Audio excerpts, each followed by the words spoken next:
नमस्ते, प्रणाम, आदाब, सत श्री अकाल, सलाम अलैकुम, जय श्री कृष्ण। दोस्तों देखिए, वैदिक सभ्यता पार्ट 2 के बारे में आज हम बात करेंगे।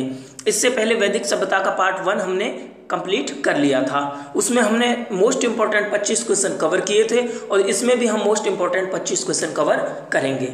तो देखिए दोस्तों, इससे पहले हम प्रागैतिहासिक काल और आद ऐतिहासिक काल में सिंधु घाटी सभ्यता के बारे में बात कर चुके हैं। अगर आपने वीडियो नहीं देखे तो आप प्ले लिस्ट में जाकर वीडियो जरूर देखिएगा। आइए देरी ना करते हुए वीडियो स्टार्ट करते हैं। हमारा पहला ही क्वेश्चन है, वेदांग कितने होते हैं? तो आपको 4 ऑप्शन दिए गए हैं, इनमें से आपको एक चुनना होगा। तो आपका राइट आंसर हो जाएगा ऑप्शन सी। देखिए, वेदांग जो होते हैं वो कितने प्रकार के होते हैं? 6 होते हैं। देखिए, वेदांग कितने होते हैं? 6 होते हैं। देखिए, जो हमारे वेद होते हैं उन वेदों को एक पुरुष के रूप में कल्पना की गई और जिसके कितने अंग बताए गए? 6 अंग बताए गए। अब वो 6 अंग कौन कौन से हैं ये भी आप याद रखें। वो 6 अंग हैं आंख, मुख, पैर, नाक, हाथ और कान।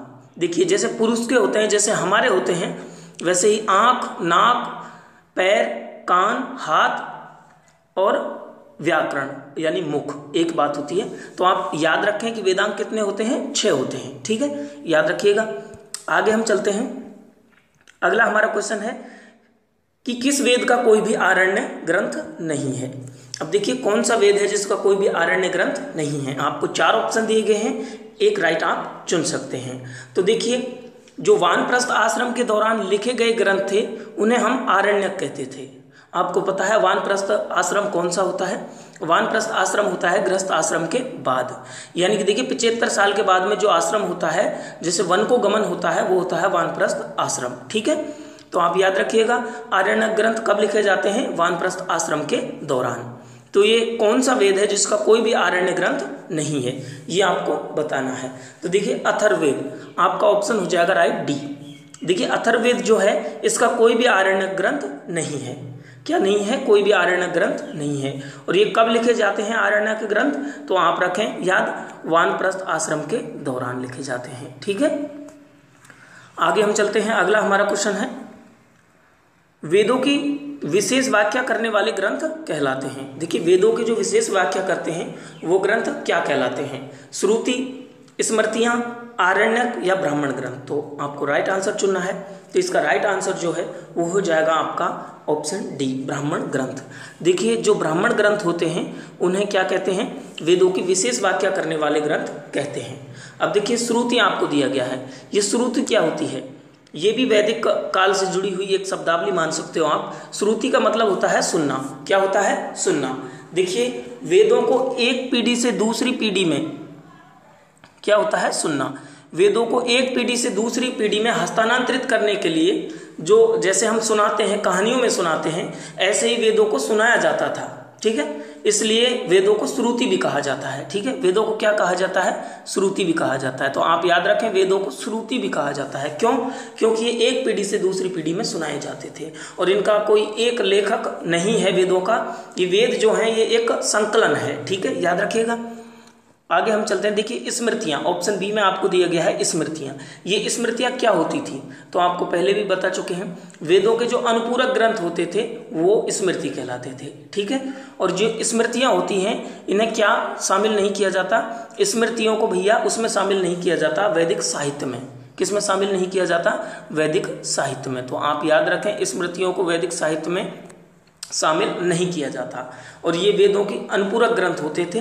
ठीक है, और स्मृतियों की बात आई है तो एक बात आप याद रखें, जो सबसे प्राचीन स्मृति मानी जाती है वो मानी जाती है कौन सी?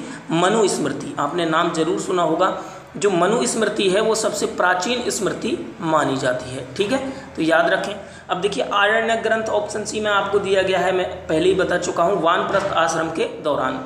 वानप्रस्थ आश्रम के दौरान जो ग्रंथ लिखे जाते थे वो कहलाते थे आरण्यक। ठीक है, ऑप्शन डी आपको दिया गया है, ब्राह्मण ग्रंथ। वो वेदों की व्याख्या करने वाले जो होते थे वो होते थे ब्राह्मण ग्रंथ। आपका राइट आंसर ऑप्शन डी हो जाएगा।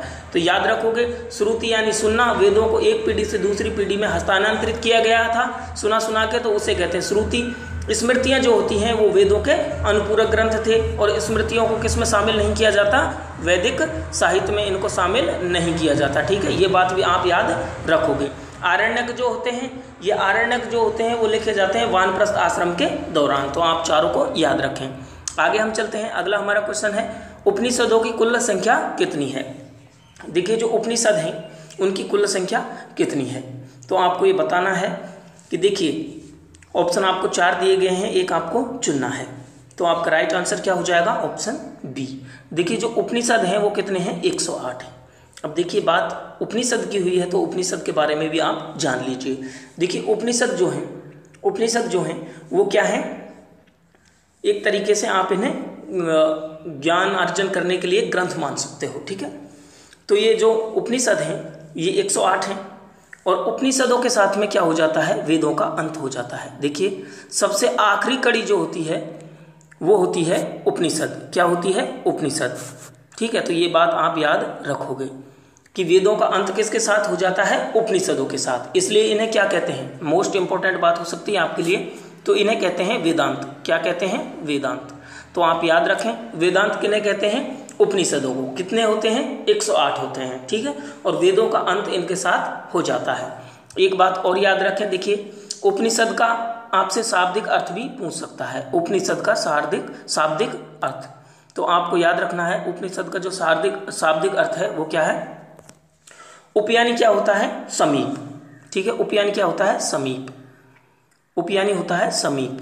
और नी यानी होता है ध्यानपूर्वक। क्या होता है, ध्यानपूर्वक। और आपका सद यानी क्या होता है, बैठना, यानी कि समीप ध्यानपूर्वक बैठना, ठीक है। किसके समीप, गुरु के समीप। तो इसका शाब्दिक अर्थ जो होता है उपनिषद का वो होता है गुरु के समीप ध्यानपूर्वक बैठना, ठीक है। गुरु के समीप ध्यानपूर्वक बैठना आप याद रखें। और उपनिषद कितने होते हैं, ये होते हैं 108। ऑप्शन बी इसमें राइट हो जाएगा। आगे हम चलते हैं। अगला हमारा क्वेश्चन है लोकपाल का ध्येय वाक्य माँ गृधय कस्यस्विदनम लिया गया है। देखिए हमारा जो लोकपाल होता है, लोकपाल जो होता है उसका एक ध्येय वाक्य है, वो क्या है, माँ गृधय कस्यस्विदनम, जिसका शाब्दिक अर्थ क्या होता है, इसका शाब्दिक अर्थ होता है कि किसी के धन की लालसा मत करो, धन किसका हुआ है। माँ गृधय कस्यस्विदनम, ठीक है, आप याद रखोगे। तो देखिए लोकपाल का जो ध्येय वाक्य है ये कहाँ से लिया गया है, कौन से उपनिषद से लिया गया है, तो आपको याद रखना है ये कहाँ से लिया गया है। ऑप्शन बी इसमें राइट हो जाएगा, ईशावास्योपनिषद, ठीक है। ये ईशावास्योपनिषद से लिया गया है, तो ऑप्शन बी आपका इसमें राइट हो जाएगा। माँ गृधय, धन की लालसा मत करो, कस्यस्विदनम, धन किसका हुआ है, ठीक है। तो यानी धन की लालसा मत करो, धन किसी का नहीं हुआ है, ये लोकपाल का ध्येय वाक्य है। और ये आपका है ईशावास्योपनिषद, इससे ये लिया गया है। बड़ा अजीब नाम है तो थोड़ा ऐसे ही होता है, तो आप इसको याद रखें, आप इसको याद रखें ईशा, ठीक है, ईशावास्योपनिषद, ठीक है, इससे लिया गया है। तो मैं तो इतना ही याद रखता हूँ ईशा, इससे आप याद रख सकते हो कि लोकपाल का ध्येय वाक्य कहाँ से लिया गया है, ईशावास्योपनिषद से लिया गया है, ठीक है। आगे हम चलते हैं। अगला हमारा क्वेश्चन है ऋग वैदिक काल में कुल कितनी नदियों का उल्लेख मिलता है। देखिए ऋग वैदिक काल में कुल कितनी नदियों का उल्लेख मिलता है, तो आपको 4 ऑप्शन दिए गए हैं, इसमें राइट आपका हो जाएगा क्या, ऑप्शन बी। देखिए ऋग वैदिक काल में जो नदियों का वर्णन किया गया है वो किया गया है 31 नदियों का, ठीक है। तो ऋग वैदिक काल में कुल कितनी नदियों का उल्लेख किया गया है, 31 नदियों का, याद रखें। और देखिए नीचे दिया गया है कि ऋग वेद के नदी सूक्त में, देखिए नदी सूक्त है ये, स्पेशलिस्ट एक नदी सूक्त है, उसमें 25 नदियों का उल्लेख किया गया है। अगर आपसे पूछे कि कुल कितनी नदियों का ऋग्वैदिक काल में, तो 31, और नदी सूक्त में कितनी नदियों का जिक्र किया गया है, तो 25, याद रखें आप। देखिए थोड़ा प्रॉब्लम ना हो इसलिए मैंने ये दे दिया कि नदी सूक्त में 25 नदियों का उल्लेख किया गया है, ठीक है। तो आप याद रखेंगे कुल 31 नदियों का उल्लेख और नदी सूक्त में 25 नदियों का उल्लेख, ठीक है। तो देखिए एक बात और आपको याद रखनी है, वो क्या है कि देखिए ऋग वैदिक काल की जो सबसे प्रमुख नदी थी उसके बारे में भी आपको याद रखना है। ऋग वैदिक काल की जो सबसे प्रमुख नदी थी वो कौन सी थी, सिंधु। कौन सी नदी थी, सिंधु नदी थी। तो आप याद रखोगे ऋग वैदिक काल की सबसे महत्वपूर्ण नदी सिंधु थी।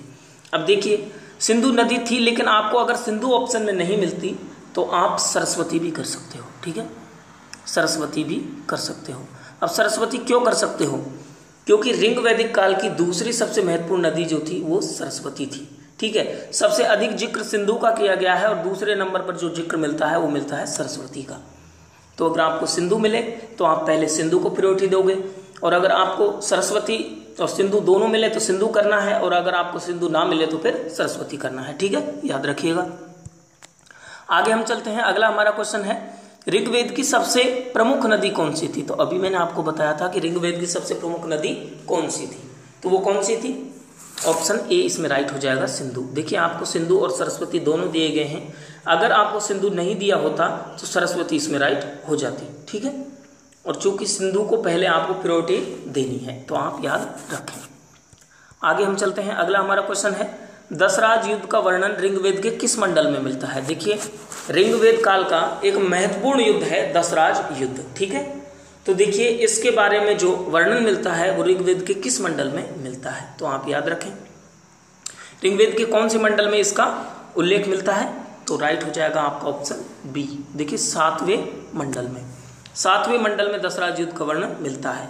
और देखिए, यह युद्ध भरत राजा सुदास, ये भरत राजा सुदास थे। ठीक है, और ये भरत राजा जो सुदास हैं ये किस वंश के थे? ये भी आपसे पूछा जा सकता है। तो इनका जो वंश था वो था त्रत्स्यु वंश। क्या था? त्रत्स्यु वंश।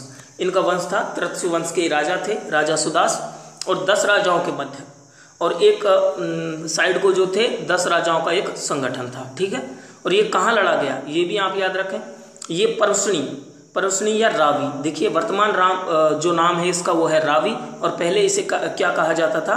परुष्णी नदी। तो इस परुष्णी नदी के किनारे ये लड़ा गया था। अब देखिए, इस युद्ध का कारण क्या था, आपको ये भी मैं बता देता हूं कि इस युद्ध का कारण क्या था। देखिए, जो भरत राजा थे, यानी कि ये भरत इनकी एक जाति थी, जनजाति थी, कैसे भी रख सकते हो। जो भरत राजा सुदास थे, उन्होंने अपना पुरोहित किसको? विश्वामित्र को हटाकर किसको कर दिया? वशिष्ठ जी को कर दिया। पहले इनके जो गुरु जी थे, एक तरीके से मान सकते हो पुरोहित थे, वो कौन थे? विश्वामित्र थे। ठीक है, तो विश्वामित्र को हटाकर इन्होंने वशिष्ठ जी को अपना पुरोहित बना लिया। किसको बना लिया? वशिष्ठ जी को।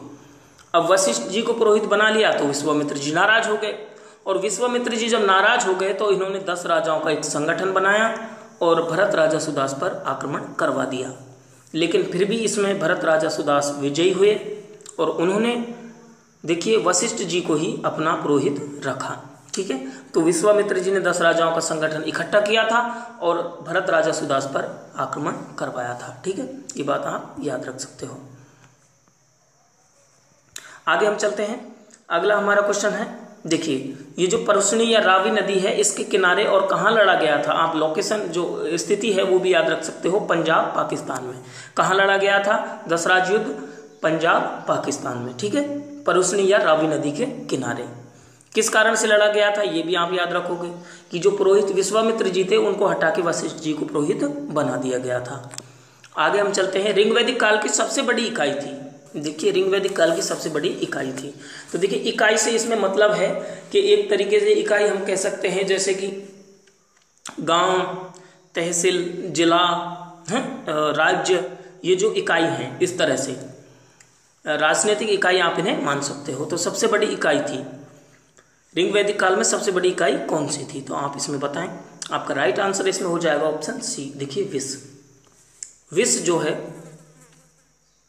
सॉरी विस नहीं थी, विस तो ग्राम से बड़ी होती है, तो इसमें राइट आंसर आपका हो जाएगा जन, ऑप्शन बी।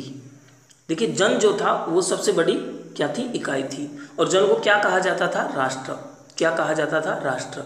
जैसे कि हमारा भारत एक राष्ट्र है, इस तरह से जन सबसे बड़ी इकाई थी और उसे राष्ट्र कहा जाता था। ठीक है, देखिए, सबसे छोटी जो इकाई थी ऋग्वैदिक काल में वो कौन थी? परिवार। सबसे छोटी इकाई थी परिवार, और परिवार से जो बड़ी इकाई थी वो थी कुल।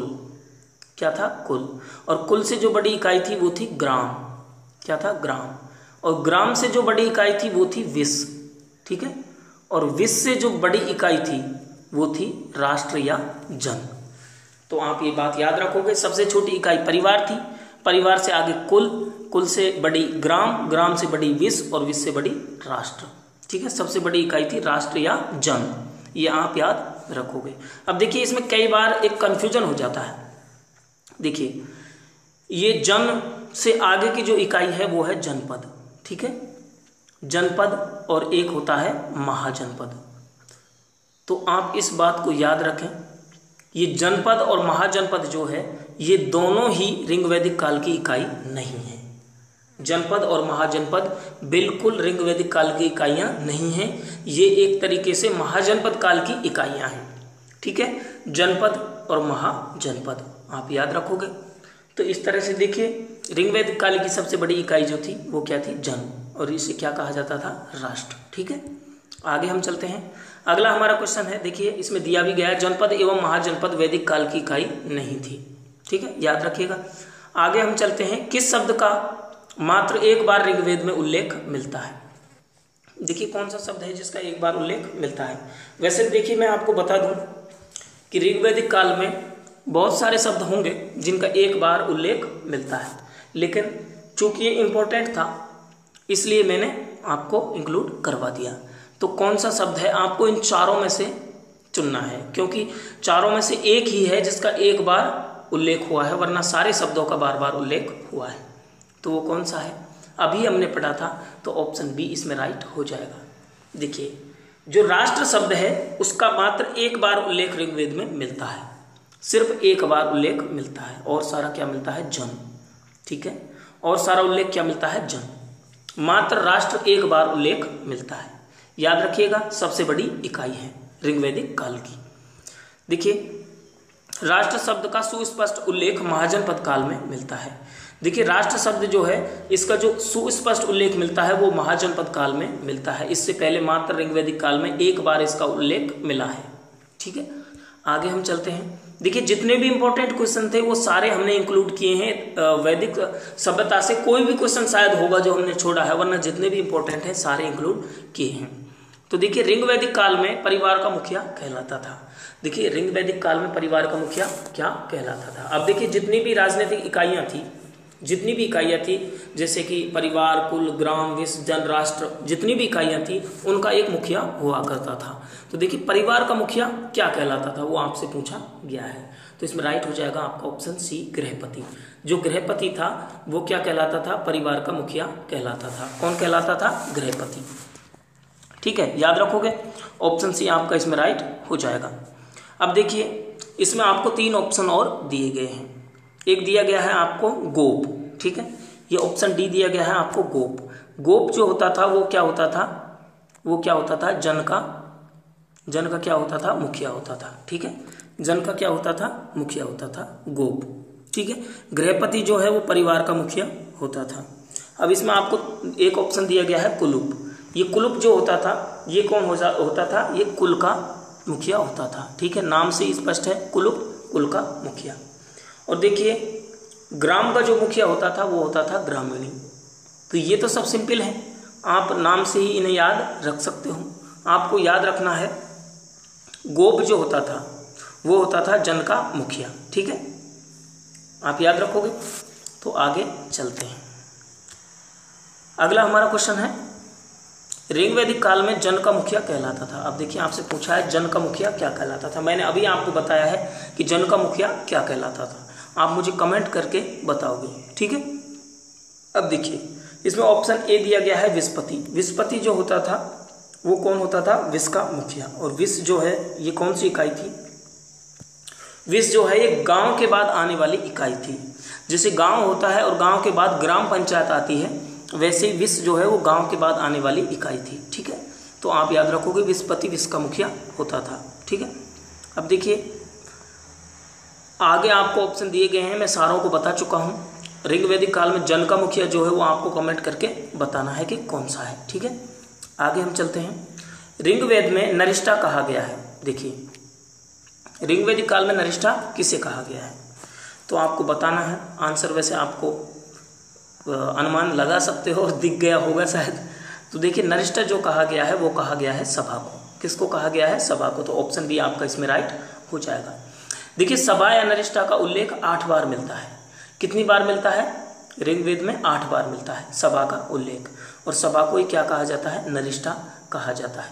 तो आप याद रखोगे नरिष्ठा किसे कहा जाता है, सभा को कहा जाता है। तो देखिए सभा और समिति जो ऋंग वैदिक काल में हुआ करती थी, ठीक है। देखिए ये सभा जो है नरिष्ठा, इसमें महिलाओं को भाग लेने का अधिकार था, जबकि जो समिति हुआ करती थी उसमें महिलाओं को अधिकार लेने का यानी कि भाग लेने का अधिकार नहीं था। तो ये क्वेश्चन भी आपसे पूछा जा सकता है कि महिलाओं को किसमें अधिकार मतलब भाग लेने का अधिकार नहीं था, सभा में या समिति में। तो सभा में तो महिलाएं भाग लेती थी लेकिन समिति में नहीं लेती थी। तो देखिए ऋंग वैदिक काल में नरिष्ठा सभा को कहा गया है और कितनी बार उल्लेख मिलता है, 8 बार। आगे हम चलते हैं। देखिए ये दिया गया है आपको, सभा में महिलाओं को भाग लेने का अधिकार नहीं था, सभा में महिलाओं को भाग लेने का अधिकार नहीं था, जबकि समिति में भाग लेने का अधिकार था, ठीक है, नहीं था, समिति में था। तो ये याद रखोगे कि सभा में महिलाओं को भाग लेने का अधिकार था लेकिन समिति में नहीं था, समिति में नहीं था, यानी कि समिति में महिलाएं भाग नहीं लेती थी और सभा में लेती थी, याद रखें। आगे हम चलते हैं। अगला हमारा क्वेश्चन है, ऋग्वेद में किसको प्रजापति की 2 पुत्रियों के रूप में बताया गया है। देखिए ऋग्वेद में जो है प्रजापति की 2 पुत्रियों के बारे में बात की है और ये 2 पुत्रियां कौन कौन थी ये आपको बताना है। तो इसमें राइट आपका आंसर हो जाएगा ऑप्शन बी, सभा एवं समिति, जिसके बारे में हम अभी बात कर रहे थे। सभा एवं समिति जो है वो प्रजापति की 2 पुत्रियां बताई गई हैं। और याद रखें सभा में महिलाओं को अधिकार लेने का भाग था जबकि समिति में नहीं था, ये बात भी आप इसके साथ याद रखोगे, ठीक है। आगे हम चलते हैं। अगला हमारा क्वेश्चन होगा 15वां, ऋग्वैदिक काल में परिवार था। देखिए ऋग्वैदिक काल में परिवार था यानी कि परिवार कैसा था, परिवार में किसकी सत्ता चलती थी, किसका जो अधिकार था एक तरीके से, और कौन परिवार का मुखिया होता था। तो कौन सी प्रथा थी ऋग्वैदिक काल में, तो आपका राइट हो जाएगा, वो हो जाएगा कौन सा, ऑप्शन बी। देखिए ऑप्शन बी आपका इसमें राइट हो जाएगा, ठीक है। देखिए पितृसत्तात्मक जो परिवार था, कैसा था, पितृसत्तात्मक परिवार था। तो आप याद रखें ऋग्वैदिक काल में पितृसत्तात्मक जो समाज था, लेकिन इससे पहले की जो सभ्यता थी वो थी कौन सी, सिंधु सभ्यता, ठीक है। ये तो एक वैदिक सभ्यता है और एक थी सिंधु सभ्यता। जो सिंधु सभ्यता थी वो कैसी थी, मात्र सत्तात्मक थी, कैसी थी, मात्र सत्तात्मक, और जबकि ये कैसी है, पितृ सत्तात्मक, ठीक है। तो आप याद रखोगे इस बात को। आगे हम चलते हैं। ऋग्वेद काल का सबसे प्रिय पेय पदार्थ था। देखिए इंपॉर्टेंट क्वेश्चन हो सकता है, ऋग्वैदिक काल का जो सबसे प्रिय पेय पदार्थ था वो कौन सा था। तो आपका राइट इसमें हो जाएगा, वो हो जाएगा ऑप्शन बी, सोमरस। देखिए नीचे भी दिया गया है, सोमरस जो था वो ऋग्वैदिक काल का सबसे प्रिय पेय पदार्थ माना जाता है और इस सोमरस को अमृत के समान माना गया है। किसके समान माना गया है, अमृत के समान, ठीक है। देखिए गाय का दूध ये तो वैसे भी अमृत के समान ही होता है।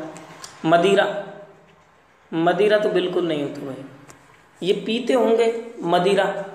ये सोमरस जो है ये भी लगभग ऐसा ही था, लेकिन एक अच्छी चीज़ थी, एक गुणवर्धक चीज़ थी सोमरस, तो इसे हम कह सकते हैं। शहद का भी ये प्रयोग करते थे वैदिक सभ्यता में, मीठे के रूप में शहद का प्रयोग करते थे, ठीक है।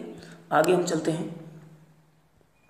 अगला हमारा क्वेश्चन है, ऋग्वैदिक काल में विनिमय का साधन था। देखिए विनिमय या व्यापार का साधन था, कैसा जो विनिमय था वो विनिमय किसके द्वारा किया जाता था, ठीक है। विनिमय कहते हैं कि मतलब एक वस्तु के बदले दूसरी वस्तु लेना या देना, ठीक है। तो इसमें राइट आंसर आपका क्या हो जाएगा, राइट आंसर हो जाएगा ऑप्शन बी। देखिए गाय जो है वो विनिमय का एक साधन थी, ठीक है। वैसे तो इसको पवित्र पशु माना जाता था, ठीक है, और इसे विनिमय का एक साधन भी माना जाता था, ठीक है।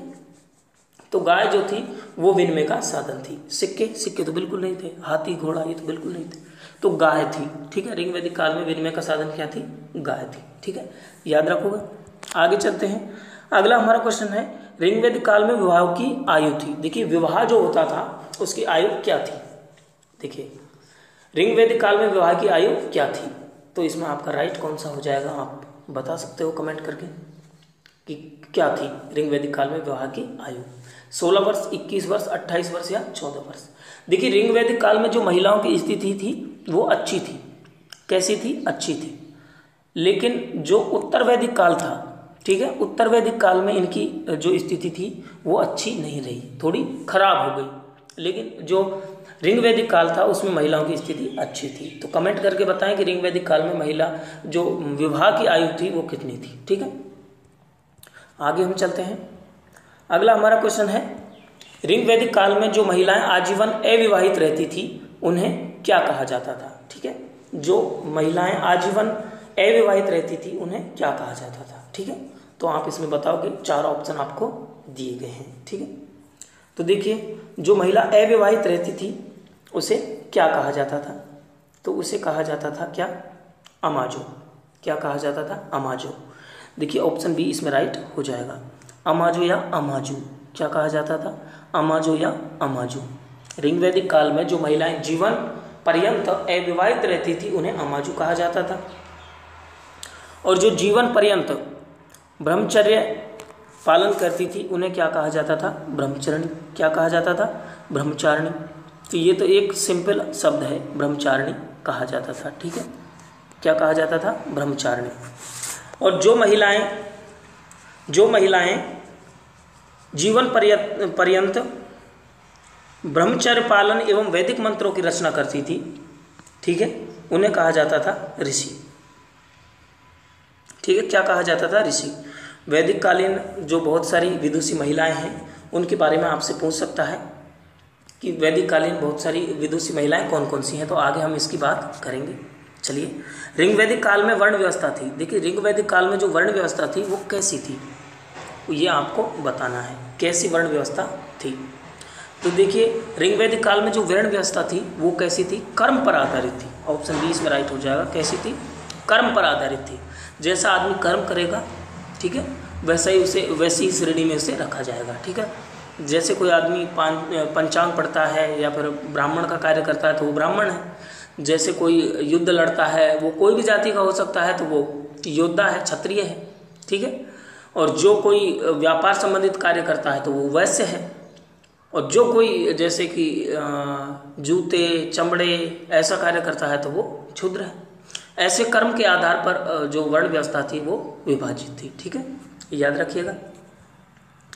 आगे हम चलते हैं और देखिए जो वर्ण व्यवस्था थी, देखिए एक बात बताना मैं आपको भूल गया, जो वर्ण व्यवस्था का जो उल्लेख मिलता है, आप वापस चल सकते हो। वर्ण व्यवस्था का जो उल्लेख मिलता है, वेरी इंपॉर्टेंट क्वेश्चन हो सकता है, इसे कैसे छोड़ेंगे। वर्ण व्यवस्था का जो उल्लेख मिलता है वो ऋग्वेद के 10वें मंडल में मिलता है। ठीक है, किस में मिलता है, 10वें मंडल में। और 10वें मंडल का एक सूक्त है जिसका नाम क्या है, पुरुष सूक्त। किस में मिलता है, पुरुष सूक्त में मिलता है। किसका, वर्ण व्यवस्था का वर्णन। ठीक है, वर्ण व्यवस्था कैसी थी, कर्म पर आधारित थी, याद रखिएगा। आगे चलते हैं। अगला हमारा क्वेश्चन है, ऋग वैदिक कालीन विदुषी महिलाएं थी। देखिए हम बात कर रहे थे कि ऋग वैदिक काल में ऐसी महिलाएं हुई हैं जिन्होंने जो शास्त्रार्थ होता है उसमें बड़े बड़े विद्वान पुरुषों को हराया है। ठीक है, बड़े बड़े पुरुषों को हराया है। तो वो विदुषी महिलाएं कौन कौन थी, तो देखिए पहली बार उपयुक्त सभी ऑप्शन दिया गया है और आप आंख मीच के मुझे पता है टिक करोगे उपयुक्त सभी। तो देखिए सभी थी। ठीक है, लोकमुद्रा भी थी, चंपा भी थी, घोषा भी थी, गार्गी, मैतायनी, अपाला, विश्वेश्वरा, श्रद्धा आदि ऋग वैदिक कालीन महिलाएं जो विदुषी महिलाएं थी। ठीक है, देखिए इनमें से 2 तो आपने अधिकतर पढ़ा होगा, गार्गी और मैत्रेयी, मैतायनी या मैत्रेयी। देखिए गार्गी और मैत्रेयी जो थी ये थोड़ी ज़्यादा प्रसिद्ध थी, इसलिए आपने इनके नाम जरूर पढ़े होंगे। लेकिन लोपमुद्रा, चंपा, घोषा, अपाला, विश्वेश्वरा, श्रद्धा आदि भी ऋग वैदिक कालीन विदुषी महिलाएं थी। तो आप इन सब का नाम याद रखें। गार्गी और मैत्रेयी का तो बिल्कुल आप याद रखें, ये तो बहुत इंपॉर्टेंट है। ठीक है, आगे हम चलते हैं। अगला हमारा क्वेश्चन है, वर्ण व्यवस्था का उल्लेख ऋग्वेद के कौन से मंडल में मिलता है, जो मैं आपको बता चुका हूं कि कौन से मंडल में मिलता है, तो वो मिलता है 10वें मंडल में। ऑप्शन सी आपका राइट हो जाएगा, 10वें मंडल के किसमें, पुरुष सूक्त में। ठीक है, किसमें मिलता है, पुरुष सूक्त में ये मिलता है। आगे हम चलते हैं। देखिए 10वें मंडल के पुरुष सूक्त में वर्ण व्यवस्था का उल्लेख किया गया है। अगला हमारा क्वेश्चन है, ऋग वैदिक काल में आश्रम व्यवस्था का उल्लेख मिलता है। देखिए ऋग वैदिक काल में जो आश्रम व्यवस्था थी उसका उल्लेख किसमें मिलता है। ठीक है, तो देखिए कौन सा उपनिषद है जिसमें आश्रम व्यवस्था का उल्लेख मिलता है, तो आपको राइट आंसर देना है इसका, ऑप्शन सी इसका राइट हो जाएगा, जाबालोपनिषद। देखिए जाबालोपनिषद जो है उसमें आश्रम व्यवस्था का उल्लेख मिलता है। ठीक है, आप सभी जानते हैं कि कितने आश्रम होते हैं, कितने आश्रम होते हैं, 4 आश्रम होते हैं। कितने होते हैं, 4 आश्रम। देखिए एक होता है बाल आश्रम या जिसे कहते हैं ब्रह्मचर्य आश्रम, तो वो जो होता है वो होता है 0 से कितने वर्ष तक, 25 वर्ष तक। ठीक है, ये क्या होता है, ये होता है बाल आश्रम या ब्रह्मचर्य आश्रम। दूसरा जो होता है वो होता है 25 से और 50 वर्ष तक, ये क्या होता है, ये होता है गृहस्थ आश्रम। ठीक है, तीसरा जो होता है वो होता है 51 से और 75 वर्ष तक, और ये क्या होता है, ये होता है वानप्रस्थ आश्रम। थोड़ी देर पहले हमने बात की थी, जो वानप्रस्थ आश्रम जो है इसमें ही आरण्यकों की रचना होती थी। ठीक है, किसकी रचना होती थी, आरण्यकों की रचना होती थी वानप्रस्थ आश्रम के दौरान। और एक अंतिम आश्रम जो होता है वो होता है 75 से और 100 वर्ष तक, वो होता है क्या, संन्यास आश्रम। क्या होता है, संन्यास आश्रम होता है। ठीक है, अब देखिए ये जो आश्रम होता है गृहस्थ आश्रम, ये संसार की रीढ़ कहा जाता है, क्योंकि गृहस्थ आश्रम के दौरान ही जो हमारी प्रकृति है, ठीक है, वो संचालन होता है, उसका चलायमान होती है। ठीक है, तो आप याद रखोगे ऋग्वैदिक काल में आश्रम व्यवस्था का उल्लेख मिलता है, वो मिलता है जाबालोपनिषद में। ठीक है, किस में मिलता है, जाबालोपनिषद में। देखिए लेकिन अगर आपसे बात करेगा कि आश्रम व्यवस्था, देखिए आश्रम व्यवस्था का जो सर्वप्रथम उल्लेख मिलता है वो किस में मिलता है, वो मिलता है छंदोग्य उपनिषद में। किस में मिलता है, छंदोग्य उपनिषद में। ठीक है, तो ये भी आप याद रखोगे, शायद आगे दे रखा होगा हमको ये क्वेश्चन, तो हम देख लेते हैं। देखिए ये हमको दे रखा है इंपॉर्टेंट में, ये देखिए सर्वप्रथम आश्रम व्यवस्था का जो उल्लेख मिलता है वो मिलता है छंदोग्य उपनिषद में। ठीक है, किसमें, छंदोग्य उपनिषद में। ठीक है, जहां मात्र 3 आश्रमों का उल्लेख किया गया है।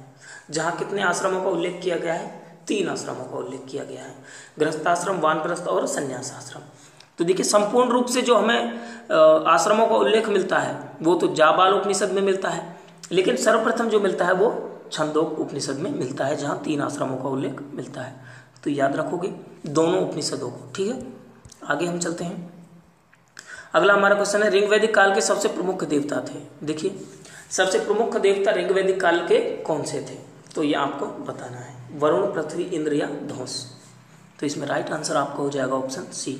देखिए इंद्र जो थे वो ऋग्वैदिक काल के सबसे महत्वपूर्ण देवता माने जाते हैं। ठीक है, इंद्र, और इन्हें देखिए बारिश का देवता कहा जाता है, तूफानों का देवता कहा जाता है। ठीक है, आज भी हम मानते हैं इंद्र जो देव होते हैं वो बारिशों के देवता होते हैं। देखिए ऑप्शन डी आपको इसमें दिया गया है, धौंस। ये धौंस जो है ना, इससे कहा जाता है आकाश देवता। क्या कहा जाता है, आकाश देवता। ठीक है, धौंस को क्या कहा जाता है, आकाश देवता। पृथ्वी, पृथ्वी है, पृथ्वी देवता। वरुण, वरुण देवता। ठीक है, तो देखिए इन चारों देवताओं का जो उल्लेख है वो मिलता है ऋग्वैदिक काल में, लेकिन सबसे महत्वपूर्ण देवता इंद्र को माना जाता है। ठीक है, याद रखिएगा। आगे हम चलते हैं। देखिए सारी बातें आपको यहाँ पर दी गई हैं। इंद्र को ऋग्वैदिक काल का प्रमुख देवता माना जाता है। ऋग्वैदिक काल का अगर आपसे देवता पूछेगा तो वो होगा इंद्र। इंद्र के बारे में 250 सूक्त हैं। कितने सूक्त हैं, 250। इंद्र को पुरंदर किले को तोड़ने वाला कहा गया है। इंद्र को क्या कहा गया है, पुरंदर। क्या कहा गया है, पुरंदर। पुरंदर का मतलब होता है किले को तोड़ने वाला। क्या होता है, किले को तोड़ने वाला। ठीक है, बारिश एवं तूफान का देवता इन्हें कहा गया है। तो देखिए वैदिक काल का, ऋग्वैदिक काल का जो सबसे महत्वपूर्ण देवता है वो है इंद्र। ठीक है, इसलिए इंद्र को प्रमुख देवता माना गया है। आगे हम चलते हैं। अगला हमारा क्वेश्चन है, ऋग्वैदिक काल का दूसरा प्रमुख देवता कौन सा था। देखिए प्रथम देवता जो था इंद्र था, लेकिन दूसरा देवता कौन था ये आप हमें बताइएगा। दूसरा प्रमुख देवता कौन सा माना जाता है, तो इसमें राइट आंसर आपका हो जाएगा, वैसे आपने सोच लिया होगा, ऑप्शन सी, अग्नि देवता। देखिए अग्नि देवता जो है इन्हें ऋग्वैदिक काल का दूसरा प्रमुख देवता माना जाता है। ठीक है, प्रथम इंद्र को माना जाता है और द्वितीय जो है अग्नि देवता को माना जाता है। याद रखोगे, शायद अग्नि देवता के बारे में भी इंपॉर्टेंट बातें दी गई होंगी और दी गई हैं। देखिए अग्नि देवता के बारे में 220 सूक्त हैं। 250 तो इंद्रदेव के बारे में है और 220 अग्नि देवता के बारे में। तो ऋग्वैदिक काल की अगर आपसे बात पूछे तो ऋग्वैदिक काल में आपको दो देवता याद रखने हैं, एक इंद्रदेव और एक अग्निदेव। इंद्रदेव के बारे में 250 सूक्त हैं और अग्निदेव के बारे में 220 सूक्त हैं। देखिए, ध्वंस जो होता है वो आकाश देवता, यानी कि जो ध्वंस जो होता है, ध्वंस पुत्र जो होता है वो आकाश देवता कहलाता है। ठीक है, तो आप इसको याद रखें। आहुतियों का देवता कहा जाता है, किसे कहा जाता है आहुतियों का देवता? अग्निदेव को, तो आप याद रखें।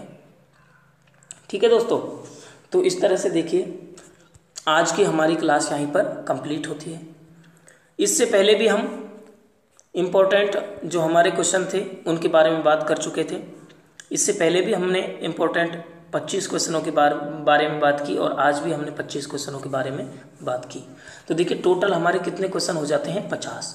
हमारे 50 क्वेश्चन वैदिक सभ्यता से कंप्लीट होते हैं। ठीक है, इसके बाद में हमारे 2 पार्ट और आएंगे जिनमें 25-25 क्वेश्चन कवर किए जाएंगे। तो 50 और 50 कितने हो गए? 100, यानी कि वैदिक सभ्यता से जुड़े 100 इंपॉर्टेंट क्वेश्चन हम कवर कर लेंगे। और देखिए वैदिक सभ्यता से अगर 100 क्वेश्चन हम ऑब्जेक्टिव पढ़ेंगे, उसके साथ साथ जितने भी फैक्ट जुड़े हैं वो भी पढ़ेंगे, तो हमारे करीबन 150 या 200 क्वेश्चन कंप्लीट हो जाएंगे। और वैदिक सभ्यता से शायद है कोई क्वेश्चन बाहर रहेगा, वरना सारे के सारे क्वेश्चन यहीं से आपको मिल जाएंगे। देखिए मैं पूरी कोशिश कर रहा हूँ कि आपको अच्छे से अच्छा मैटर दूँ, लेकिन फिर भी अगर कोई क्वेश्चन अगर रह जाता है तो उसके लिए माफ़ी चाहता हूँ। देखिए मैं जितने भी नोट्स हैं, जितने भी बुक हैं, उनमें से अच्छे अच्छे क्वेश्चन आपको लेकर आता हूँ। ठीक है, तो दोस्तों अगर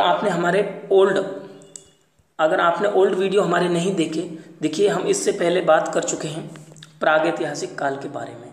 प्रागैतिहासिक काल के बारे में हम बात कर चुके हैं और प्रागैतिहासिक काल के बारे में जितने भी इंपॉर्टेंट क्वेश्चन थे 50+ क्वेश्चन हम कर चुके हैं। उसके बाद में हम सिंधु घाटी सभ्यता के बारे में बात कर चुके हैं। देखिए सिंधु घाटी सभ्यता के बारे में हमारी 4 क्लासें हो चुकी हैं, जिसमें हमने इंपॉर्टेंट जितने भी क्वेश्चन थे सारे कवर कर लिए हैं। सिंधु घाटी सभ्यता के बारे में हमारे करीबन 100+ क्वेश्चन हो चुके थे। ठीक है, तो अगर आपने वीडियो नहीं देखा तो आप प्रागैतिहासिक काल और सिंधु घाटी सभ्यता के जो वीडियो हैं उनको देखें और हमारे साथ जुड़े रहें। अपने दोस्तों के साथ में शेयर करें, हमारे चैनल को सब्सक्राइब करें और जुड़े रहें हमेशा के लिए। देते रहेंगे आपको ऐसी ही नॉलेज और ऐसे ही अच्छे क्वेश्चन। तो चलते हैं दोस्तों, मिलते हैं अगले वीडियो में। तब तक के लिए सभी को नमस्ते, प्रणाम, आदाब, सत श्री अकाल, सलाम अलैकुम।